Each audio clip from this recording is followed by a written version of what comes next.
Your Honor, next we can take Aaron Thomas. Okay. And Your Honor, after speaking with Mr. Thomas, he was not comfortable with me signing the rights form on his behalf, and he would like to have an arraignment in person. And that's fine. Can you hear us all right, Mr. Thomas? Yes, sir. All right, very good. This is 3A757954 and 3A757-955.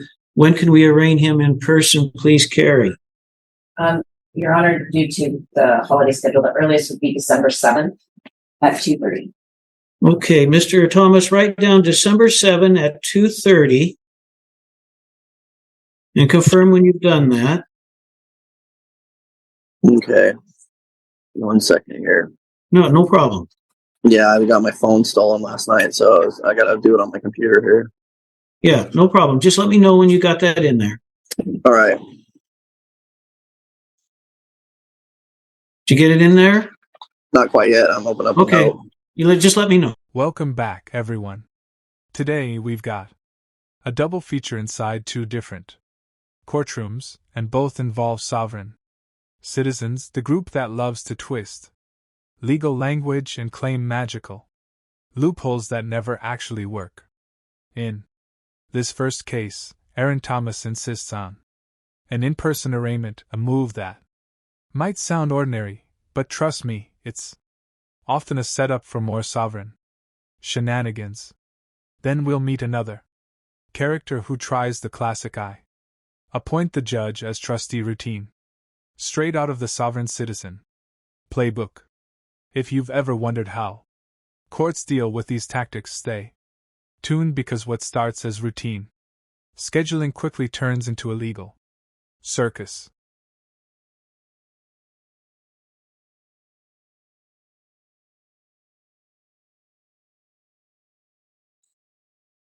Okay, you said December 7th at 2:30, correct? Right. All right, yeah, I got you. And it's here at the Bothell Municipal Court, Mr. Thomas. Okay, thanks. 30. All right, yeah, I got it down. Thanks so much for writing that down. And keep that, don't erase that. That's your notice now. You got an actual notice, right? Oh, yeah, I mean, I have it on my computer here. Fantastic. Thank you, sir. Hey, I hope you have a good day. The court's found probable cause for the prosecution is charged, so subject to you and your lawyer readdressing this, you to be here on time for all scheduled hearings, commit no criminal acts, don't drive until you have valid license and insurance in your pocket. Any questions about all that? No, I wasn't driving though. Good. Please don't unless you have license and insurance in your pocket. I would never drive. Yeah, I would never drive. That's fantastic. Glad to hear it. Thank you, sir. You're welcome. All right. Next case. Okay, cool. Have a good day. This right here is a perfect snapshot of how messy sovereign citizen cases get. Instead of simply jotting down a court date, Thomas needs extra time because apparently his phone was stolen. Now, that might be true, but notice how even something as simple as writing down a date becomes a production. Judges see this all the time. Small delays, side excuses, anything that shifts focus away from the actual charges. And for sovereign citizens, those delays aren't just accidents. They're part of the larger playbook. Mr. Frank Michaud, who is present here on Zoom. Mr. Michaud, can you state your name for the record?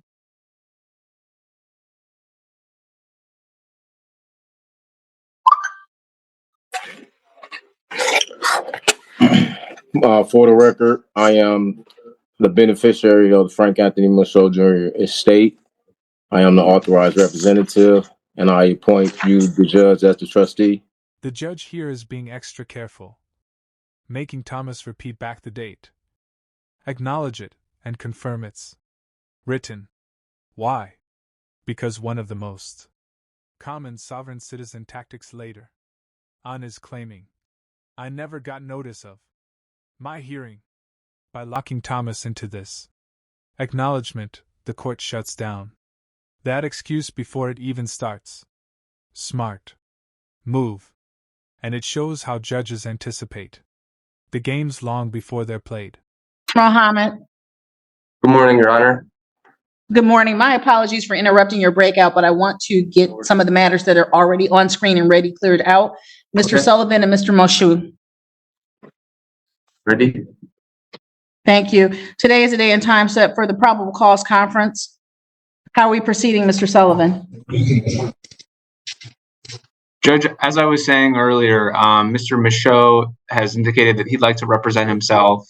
Hopefully, if it's acceptable to him, I can remain just sort of present for the proceedings in case he has any questions.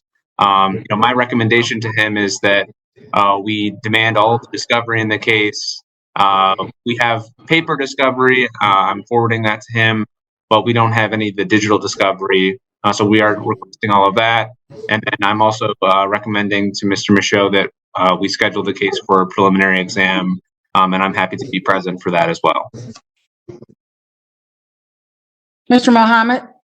Yeah, Judge. So I don't believe we had an attorney on record on file for this case, and that's probably why discovery wasn't sent over. Also, I believe we're missing some stuff as well, and we're in the process of getting them as well. If Mr. Sullivan's going to be the attorney moving forward, we'll send it to him. But if he's no longer going to be retained, then I don't. To withdraw from this case? Judge, maybe my request is that we have an adjourned PCC for me to meet with Mr. Michaud and discuss this further, unless he'd like to make a decision just here and now.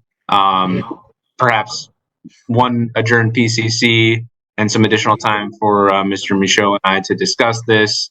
We can come up with an arrangement where I'm at least receiving the discovery, on his behalf and trying to facilitate this for him. But I do want to respect his desires to represent himself. And Judge, Sir, the people would have no objection to any adjournment. And if Mr. Sullivan is the attorney moving forward, please just send me an email letting me know, so that way I can make sure digital is sent. Notice the tone shift here. The commentary is poking fun at Thomas's tech troubles, but underneath the humor is something serious.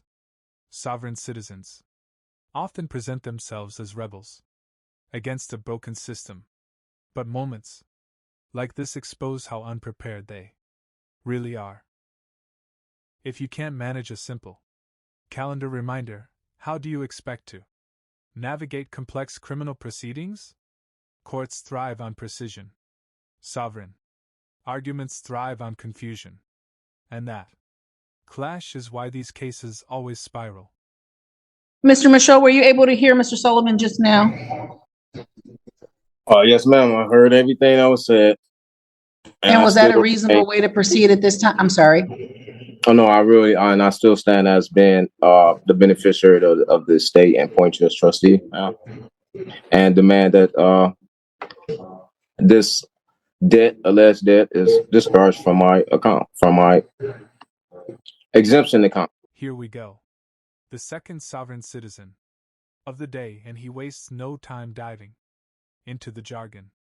Beneficiary of his state, appointing the judge as trustee. These are classic sovereign lines meant to derail the court and reframe the judge as some kind of contractual manager. It sounds complicated, but it's really nonsense. Courts see through it immediately.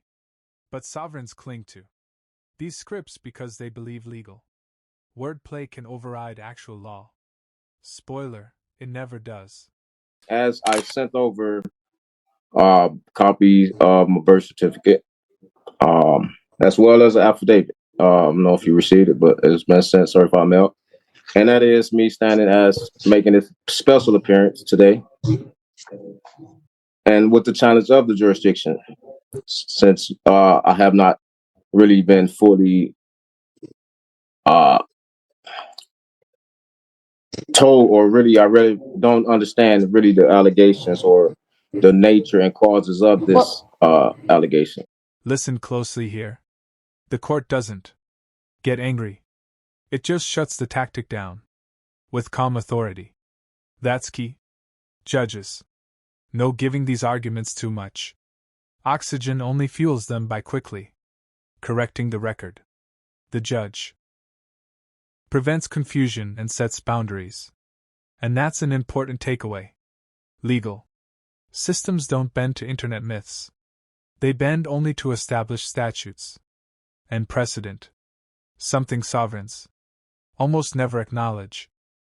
On my estate, Sir, I'll interrupt you just for a moment.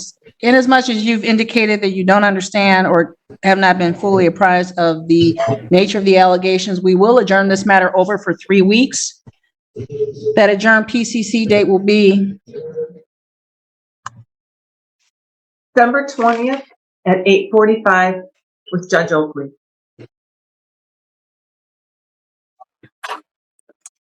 the adjourned PCC date will be December 20th, 2023 at 8:45 a.m. That's in person in courtroom number 2 with Chief Judge Brian. Conversation with Judge Oakley about how you be proceeding or not proceeding as counsel. That would be the time to do it. Is there anything else, Mr. Mohammed? Nothing from the people, Judge. Thank you. Anything else, Mr. Sullivan? Judge, I apologize for the inconvenience, but I am in a sentencing that morning of the 20th. I don't know if does the court have availability like later in the morning. I could make it work late morning on the 20th or in the afternoon on the 20th. 10:45. That'd be much better. Thank you very much. Thank you. 10:45 on December 20th. That concludes this matter. You're free to go. You have a good afternoon.